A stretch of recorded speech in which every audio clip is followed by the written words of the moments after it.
Cigarette पीना छोड़ दे, खुदा गवाह। मैंने तकरीबन 35-40 साल सिगरेट पिए, जिसकी वजह से मुझे गैंग्रीन हुआ, शुगर इंक्लूड। और फिर मेरी ये उंगलियां देख लें कि मेरी जो है उंगलियां डॉक्टर ने रिमूव कर दी। जावेद कोडू सर जानते ही हैं, हाल ही में वफात पा गए हैं। मेरी बात हो सकता है लोगों को बुरी लगे, लेकिन मैं सच्ची बात करूंगा कि वो मरा नहीं, उसको मारा गया है। लेकिन मेरी हाथ बांध के सबसे ये दरख्वास्त है यार कि अपने चंद टकों के फायदे के लिए मजहब को इस्तेमाल न करें। नोट इकट्ठे न करो, पुराने हो जाए तो चलते नहीं, बदल जाते हैं। दोस्त इकट्ठे करो, जितने पुराने होंगे चलते रहेंगे।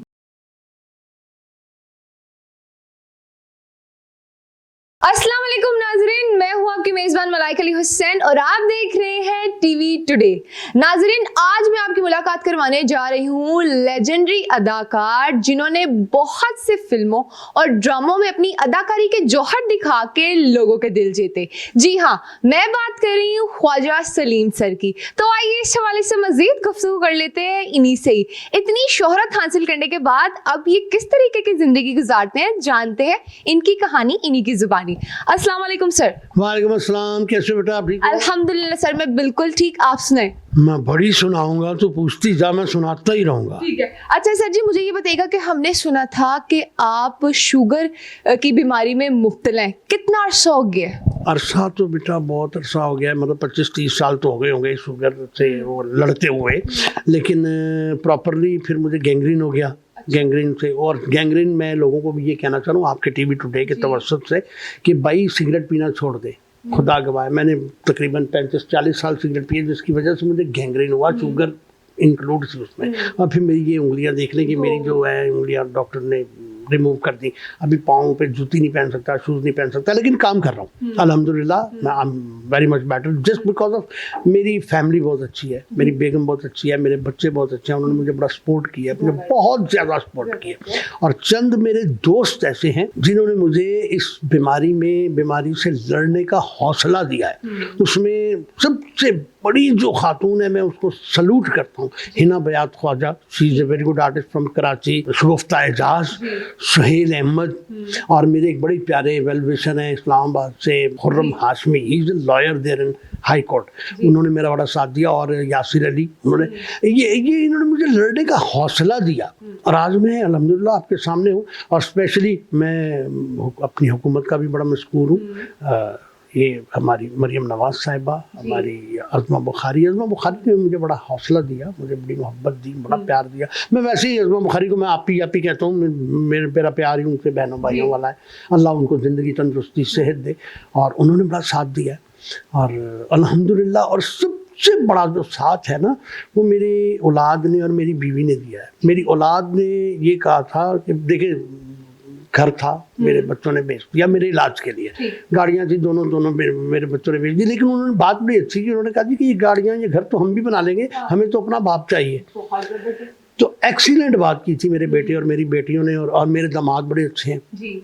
मेरी 2 बेटियों की शादी। कितनी बेटियां और कितने बेटे हैं सर? मेरी 3 बेटियां, 1 बेटा। और सपोर्टिव है आपके? जी अल्हम्दुलिल्लाह मेरे दामाद बहुत अच्छे हैं। मैं यहाँ तक मलाइका, यहाँ तक दुआ करता हूँ खुदा की कसम, ऐसे झुर्री उठा के, अल्लाह मियाँ जैसे तूने मुझे दामाद दिए हैं, कुल आलम की बेटियों को ऐसे दामाद देना, माँ बहनों बेटियों को। वो इतने अच्छे हैं। मेरे बिलाल इस्लामाबाद में, यहाँ अली कासिम है, वो बहुत अच्छे हैं। और जब आदमी की औलाद सपोर्टिव हो ना, तो मेरे जैसी उम्र में भी बंदा बड़ा फिट रहता है। हालांकि मैं वेरी मच सिक एंड इल, मैं बहुत बीमार हूँ, मुझे हार्ट अटैक भी हुआ है, मैं वो दवाइयाँ खा रहा हूँ। ये पीछे जो बैग पड़ा नजर आ रहा है ना आपको, ये सारी दवाइयों से भरा पड़ा है। ये हार्ट की वो भी खाता हूँ। लेकिन एक्टिव हूँ सिर्फ अपनी औलाद की वजह से, अपनी बीवी की वजह से, अपने बच्चों की वजह से, अपने दामादों की वजह से और अपने माहौल की वजह से। अल्हम्दुलिल्लाह मैं बहुत ठीक हूँ। और दोस्तों की वजह से हाँ। मैंने तो अक्सर एक बात किया करता हूँ कि नोट इकट्ठे न करो, पुराने हो जाए तो चलते नहीं, बदल जाते हैं।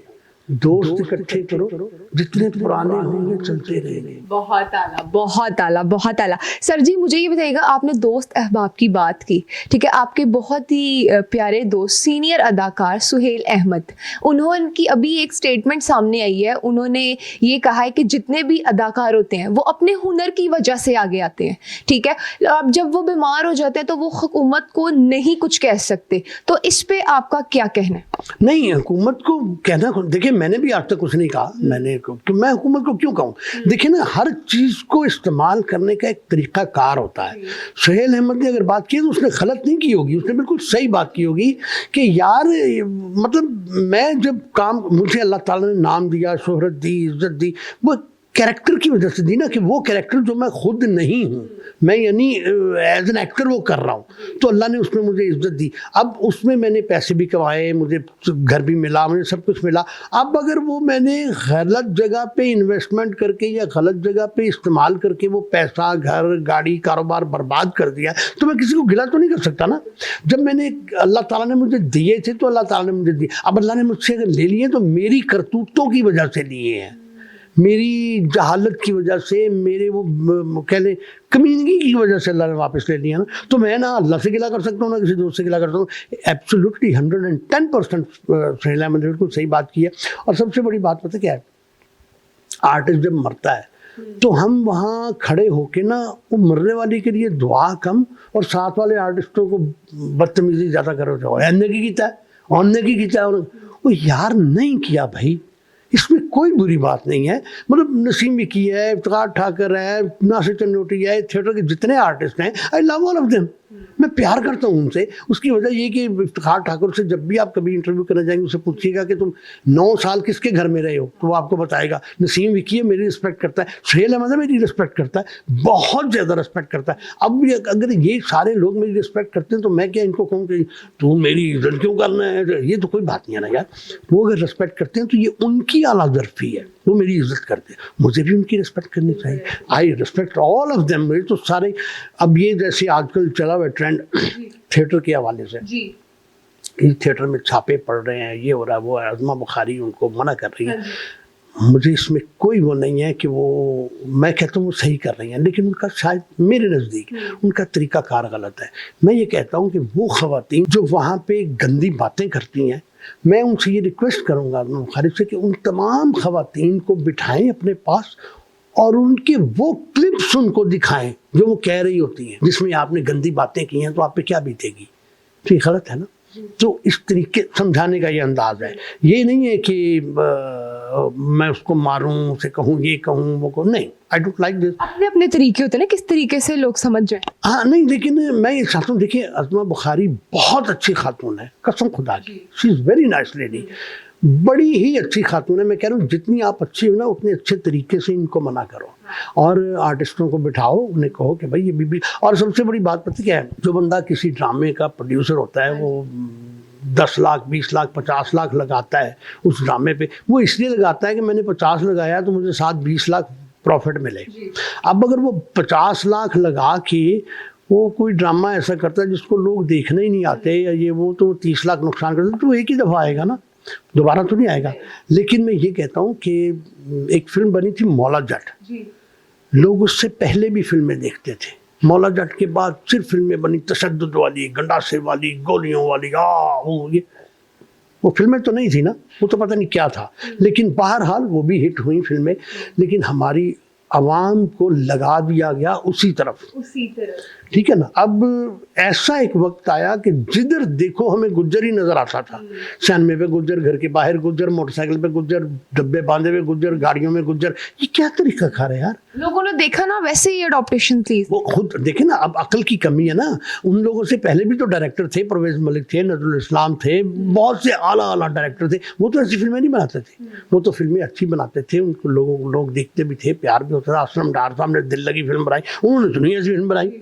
मैंने इश्क ने चावे गली गली उन्होंने बनाई, तो उन्होंने तो नहीं गंडासे का दूसरा दिखाए। वो अच्छी फिल्में थी, लोग देखते भी थे और सुपर हिट भी होती थी।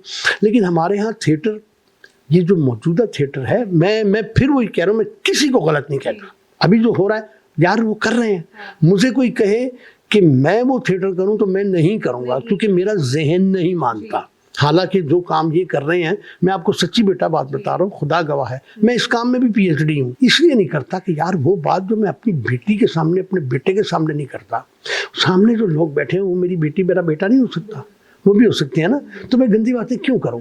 तो वो नहीं, हम नहीं कर सकते। अब देखिए, सबसे पहले मैंने और सुहेल अहमद ने ड्रामा छोड़ा था, ये नाच गाने वाला हमने नहीं किया। नाहिद खानम होती थी डायरेक्टर, अल्लाह उनको जन्नत का आलम काम अता फरमाए, बहुत हो गई हैं, she was a good director, but she started that ना, गाने डांस ये वो व्हाटएवर। वो उस वक्त तो इतने गंदे नहीं होते थे, जस्ट एक गाना जो होता था वो इसलिए होता था कि जी एंटरटेन हो जाए लोग, सच्चाई की उस हवाले से। मुस्लिम होने की हैसियत से और पाकिस्तानी होने की हैसियत से हम लोगों को इस पे भी गौर व फिक्र करने की बहुत ज़रूरत है सर जी। ये तो देखे ना, हमारा बेसिक मसला ये है, जहाँ कहीं हम फंसते हैं हम इस्लाम को ले आते हैं।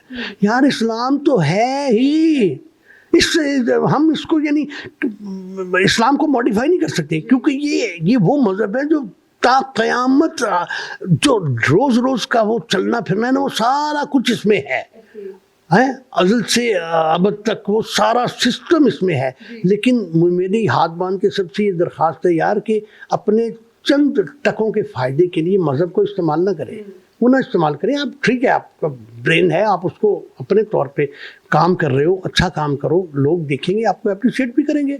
अच्छा सर, जावेद कोडू सर जानते ही हैं, हाल ही में वफात पा गए हैं, ठीक है, तो उनके बारे में आप क्या कहना चाहेंगे? मेरी बात हो सकता है लोगों को बुरी लगे, लेकिन मैं सच्ची बात करूँगा कि वो मरा नहीं, उसको मारा गया है। मारा इसलिए गया कि वो बीमार था जी। अच्छा, मैं शायद वो वाहिद बंदा था, मैं उससे सीनियर तो मैं था ही, क्योंकि मैं एज ए चाइल्ड स्टार मैंने स्टार्ट किया था और अर्ली 70s में। लेकिन ये जब आया था तो हम लोग थिएटर किया करते थे, स्टेज इकट्ठा बहुत स्टेज किया है, गुजरांवाला में, गुजरात में, झेलम में, लाला मूसा में, लाहौर में, आगे पत्तों की चले जाए, मतलब डिफरेंट जगहों पे, मुल्तान में, भावलपुर में। वो प्रोड्यूसर होते थे, अल्लाह गरी के रहमत करे, उनकी डेथ हो गई है, मंजूर साजिद, उनके ड्रामे हम किया करते थे। वो मेरे और उनके और Hasan Murad he is a brilliant artist, उसने बड़ा काम किया। एक हमारे और आर्टिस्ट थे, उनकी डेथ हो गई, ज़मीर मिर्ज़ा, वो भी हम सारे इकट्ठे ही होते थे। वो ड्रामा करते थे तो हमें बहुत कम पैसे मिला करते थे उस वक्त, मतलब 50 रुपये कैले डेली मिलते थे। कितने घंटे के सर? मतलब डेली के 50 रुपये मिलते थे, 3 घंटे हम ड्रामा करते थे, और वो 50 रुपये ख़त्म नहीं होते थे, क्योंकि वो इतनी माकूल रकम थी कि यार हम बड़े खुश थे। और ये 1900 किस की बात कर? 79-80 की कह लें, 79, 80, 81, 82, नहीं, हाँ 1970 और 79, 69, 79, 80, 81, 82 ऐसे, तब से हम करते थे उनके साथ काम, और वो बड़ा अच्छा लगता था। लेकिन उसके बाद जब पैसे ज़्यादा हुए हैं, पैसे भी कमाए, हाँ टीवी फिर हमने किया, फिल्म ने भी किया, मैंने भी किया, और आर्टिस्टों ने बहुत किया। और टीवी पे अल्लाह पाक ने इतनी इज्जत दी कि आप दुनिया में कहीं भी चले जाएं, हमें कहते हो अरे वो आगे। अब मेरा नाम असली तो शायद कम लोग जानते होंगे, मेरे 10,000 नाम हैं जो लोग जानते हो। कोई कहता है वो शौका आ रहा है, कोई कहता है लखा आ रहा है, कैरेक्टर्स के हिसाब से ना, वो कैरेक्टर के हिसाब से। तो मैं पाकिस्तान में शायद पाकिस्तान में मैं वाहिद एक्टर हूँ अल्हम्दुलिल्लाह रब्बिल आलमीन जिसका कोई एक भी ड्रामा जो है ना फ्लॉप नहीं है। सारे ड्रामा, किसी ड्रामे का नाम ले वो सुपर डुपर हिट है। सर ऐसे है ना कि भाई बहुत सी जनरेशंस जो है वो अपने दौर के हिसाब से लोगों को जानती है, पहचानती है, लेकिन मुझे लगता है आप भी आज की जनरेशन में शामिल होते हैं कि बहुत से बच्चे जो है यूनिवर्सिटी गोइंग, कॉलेज गोइंग, वो भी आपको पसंद करते हैं। वो बेसिक रीजन इज दिस कि मैंने कराची में जाके, मेरा बड़ा ही प्यारा भाई है, दोस्त है, अल्लाह उसको जिंदगी दे, नबील उसका चलता है बुलबुले। ये मुझे हो सकता है मैं एज एन एक्टर थोड़ा सा पीछे चला जाता या मर जाता, मुझे उस बुलबुले ने जिंदा रखा। मैंने बुलबुले इतने किए कि लोग कहते हो ये वो जो बुलबुले में आता है वो, तो प्यार करते हैं ना लोग मोहब्बत करते हैं। बच्चे आज भी, बच्चे छोटे छोटे बच्चे भी जानते हैं कि अंकल आपने बुलबुले में फलान ड्रामा किया था, क्योंकि बुलबुले एक वाहिद ड्रामा है जो इस कदर सुपर डुपर हिट है, और इसका सारा क्रेडिट जो है वो हिना दिलपजीर को, महमूद असलम को, आयशा को और नबील को जाता है। इसमें कोई शक नहीं है कि बड़ी अच्छी उनकी एक सिलेक्टेड टीम है और वही वो करते हैं। और मैं, नबील उस टीवी टुडे के तवज्जुह से आपको भी कह रहा हूँ कि अल्लाह ताला आपको और ज़्यादा तरक्की दे और बेपनाह इज्जत दे। सर मुझे ये बताइएगा कि आपने इतने ड्रामे किए हैं, आपका अपना फेवरेट ड्रामा कौन सा रहा है? मेरे पता है 4 बच्चे हैं, मुझे आप ये नहीं कह सकते कि मुझे बच्चा कौन सा ज़्यादा पसंद है। तो ये जितने ड्रामे हैं ना, ये सारे मेरी औलाद की तरह, मुझे सारे ही अच्छे लगते हैं। आई कांट से फिर भी एक होता है ना कि भाई हाँ मैंने उसका किया था तो ये थोड़ा ज्यादा ही पसंद है। नहीं, मुझे सारे ही पसंद हैं, सारे ही पसंद हैं। उसकी वजह यह है कि अल्हम्दुलिल्लाह रब्बिल आलमीन मेरा कोई एक भी ड्रामा जो है वो दूसरे ड्रामे से कैरेक्टर नहीं मिलता। मतलब कोशिश की है डिफरेंट करने की और डिफरेंट करता हूँ। तो सर मुझे बताइएगा कि अभी कोई आ रही है फिल्म या फिर अभी कोई ड्रामा करने वाले हैं रिसेंटली या अभी नहीं? नहीं, ड्रामा तो मैं नहीं छोड़ सकता। फिल्म बहरहाल मैंने कोशिश की है कि मतलब आइंदा सारी ज़िंदगी इन लोगों की फिल्म ना करूं, क्योंकि फिल्म वाले मैं मुंह पे कह रहा हूं इनके सामने कि आपके टीवी वजह sir all of them they are number 2 number लोग हैं सारे फिल्म के। कोई एक आध देखे ना, अब वो लोग रहे ही नहीं, इसलिए पीछे हो गए हैं कि यार काम का कोई बंदा ही नहीं है उधर, तो वो बेचारे क्या काम करेंगे। जितने भी जो वायरल अदाकार भी हैं, ठीक है ना, अपनी अपनी तारीफ खुद ही में रखते हैं, वो भी इन चीजों को देखते देखते पीछे ही जाई जा रहे हैं। पीछे वो सारे मतलब अच्छे आर्टिस्ट वहाँ से निकल गए, अच्छे डायरेक्टर निकल गए, अच्छे टेक्नीशियन निकल गए। अब आप किसके लिए काम करेंगे? वो जो लोग बैठे हुए हैं ना, वो टेक्नीशियन है, ना अदाकार है, ना डायरेक्टर है। अभी कोई ऑफर हुई थी आपको? हाँ जी, मुझे एक फिल्म की भी ऑफर हुई थी। कौन सी थी सर जी? मैं बताता हूँ आपको। मुझे टेलीफोन आया कि वो साहब साड़ी फिल्म काट दियो। मैं कहा जी कर देंगे। मैंने कहा कि मैं कराची में था, तो मुझे यार बड़ा मज़ेदार। मैंने कहा क्या है, कैरेक्टर क्या है? मुझे टेलीफोन पे उन्होंने कैरेक्टर सुनाया, मुझे कैरेक्टर बड़ा अच्छा लगा। तो मैंने कहा यार बड़ा अच्छा कैरेक्टर है, मैं ज़रूर करूँगा। तो फिल्म का नाम क्या है? उन्होंने मुझे फिल्म का नाम बताया, मैंने फ़ोन बंद कर दिया। मैंने कहा मैंने नहीं करनी। सिर्फ नाम से? हाँ। उसकी वजह है कि अगर उसका नाम ही कसाई गुज्जर है तो मैं उसको क्या करूँगा? मैंने कहा मैंने नहीं करनी यार, मैंने फ़ोन बंद कर दिया। मतलब अब बात यह है कि आप इतना अच्छा करके ये वो, तो डायरेक्टर भी वैसे ही हो, पर बहरहाल मेरा दिल नहीं करता। मैं नहीं, हाँ ड्रामा टीवी का हमारा है, जैसे आप अपना जारी रखेंगे? अल्हम्दुलिल्लाह मैं आई लव। देखे ना, मेरे टीवी के राइटर बड़े अच्छे हैं, सारे बड़े अच्छे हैं, लेकिन स्पेशली रहमान कमर मुझे बहुत ज़्यादा पसंद है। वो पसंद इसलिए है कि वो बड़ा करीब हो के ड्रामा लिखता है और बड़ा अच्छा, मेरे से प्यार भी बहुत करता है। मुझे सीधा कह दिया करता है कि खायर साहब ताड़े लिए मैं रोल लिख रहा वहाँ। मैं अगर अब वो मुझे देख के कैरेक्टर लिखता है या ये करता है, मैं मतलब ये पसंद करता हूँ कि यार 4 लाइनें जो है ना इसने जो लिखी हैं, ये हर बंदा बोल भी नहीं सकता। खलीलुर रहमान कमर की जो लाइनें लिखी होती हैं ना, वो कोई नया आर्टिस्ट भी अगर उन लाइनों को 10% अच्छे तरीके से बोल देना तो वो बिगेस्ट आर्टिस्ट बन जाता है। मतलब ये पक्की बात है। अब अगर इसको 10% भी बोलने वाला ना हो तो फिर क्या एक्टिंग करेगा? उसकी लाइनें इतनी खूबसूरत लिखी होती हैं कि बोलने का भी मजा आ जाता है। बिल्कुल ऐसे ही है। अच्छा सर जी, अब इस हवाले से हमारे नाजरीन को और यंग यूथ को क्या पैगाम देंगे?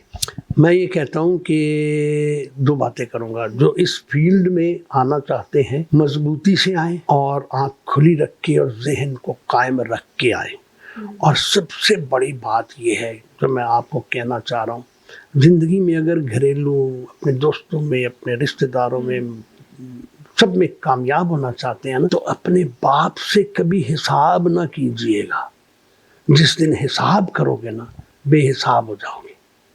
That's it. बहुत शुक्रिया सर जी अपना कीमती वक्त हम लोगों के साथ शेयर करने के लिए। तो जी नाजरीन, इनकी गुफ्तगू आपने सुनी। इसी के साथ अपनी मेजबान मलाइका अली हुसैन को दीजिए इजाजत। मिलते हैं नेक्स्ट वीडियो में। खुदा हाफिज।